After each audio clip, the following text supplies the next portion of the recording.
Mandalorian has, of course, returned. Now, the first episode dropped of the new season, and I thought it was pretty good. I heard some grumbling about it from some people, and I certainly don't think it was a perfect episode. It had some things that I would have personally probably done a little bit differently, but I liked it. I thought it was a solid start. It did, however, make me think about Andor may have ruined Star Wars TV for me, because Andor is just such a different level. Like, after watching last week's episode of Mandalorian, I thought, you know what? Mandalorian shows you how fun Star Wars can be. But Andor kind of shows us how great Star Wars can be. And I kind of brought that mindset with me into season 3, episode 2 last night. And I'll tell you what, while we were not going to big spoilery detail, I was not thrilled the first 5 minutes. Like, the first 5 minutes or so, I'm like, oh, here we go again. It's like, look, everybody, remember this place? Look, for no narrative purpose whatsoever. And that was the start of it. But you know what? It's okay to start a little slow if you finish strong. And I will tell you what, this episode finished strong. Like, and it wasn't just at the last minute. Like, after the first 5, 10, 15 minutes of the episode really picked up and it found its footing. And it became, I'm going to say this, I think maybe a top 5 favorite episode of Mandalorian of mine.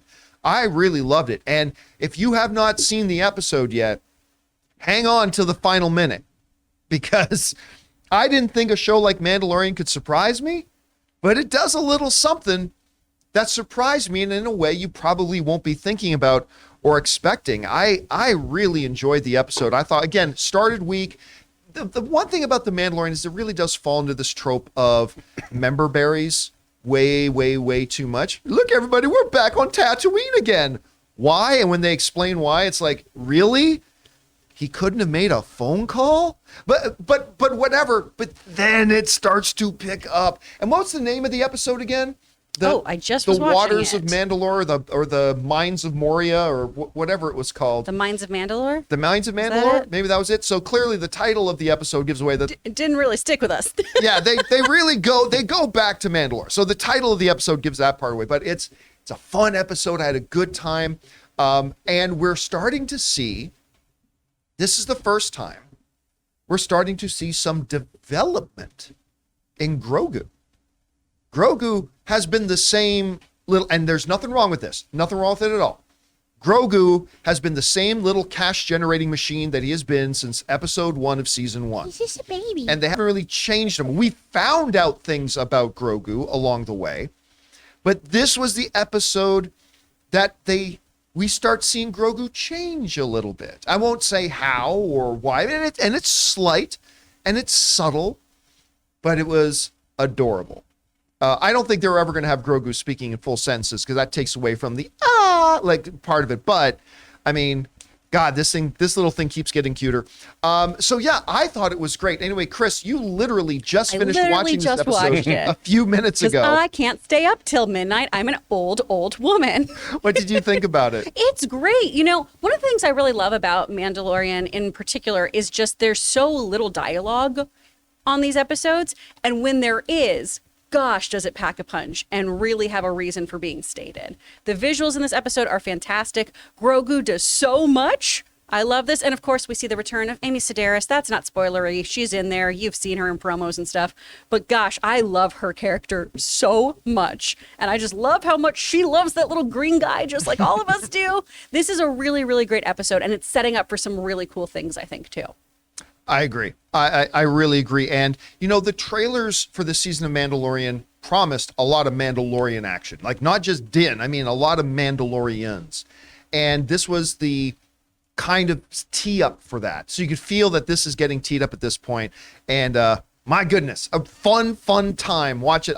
Much better than episode 1 of season 3. I thought this was definitely a step up. And if this episode is what's showing us what's in store for us for the rest of the season, there's good stuff laying ahead. Anyway, guys, question is for you. Did you have a chance to see the episode of The Mandalorian last night? If so, what did you think about it? Again, don't forget, tomorrow afternoon, we'll be doing our open spoiler discussion. So join us there for the full open spoilery goodness talk. But for now, did you like it? Did you not like it? Whatever you guys think, jump down into the comment section below and leave your thoughts there. We want to take a second to thank a sponsor of this video, Mint Mobile. If saving more and spending less is one of your top goals for 2023, why are you still paying insane amounts of money every month for your phone bill? Switching to Mint Mobile is the easiest way to save this year. As the first company to sell premium wireless service online only, Mint Mobile lets you order from home and save a ton with phone plans starting at just $15 a month. You guys know I made the switch over to Mint Mobile a while ago. The process couldn't have been easier, and I can't believe that I am spending less than a third of what I was spending on one of the other major carriers before. By going online only and eliminating the traditional costs of retail, Mint Mobile passes the significant savings on to you. All plans come with unlimited talk, text, and high-speed data delivered on the nation's largest 5G network. Use your own phone with any Mint Mobile plan and switch easily in minutes with eSIM. To get your new wireless plan for just $15 a month and get the plan shipped to your door free, go to mintmobile.com/Campea. That's mintmobile.com/Campea. Cut your wireless bill to $15 a month at mintmobile.com/Campea.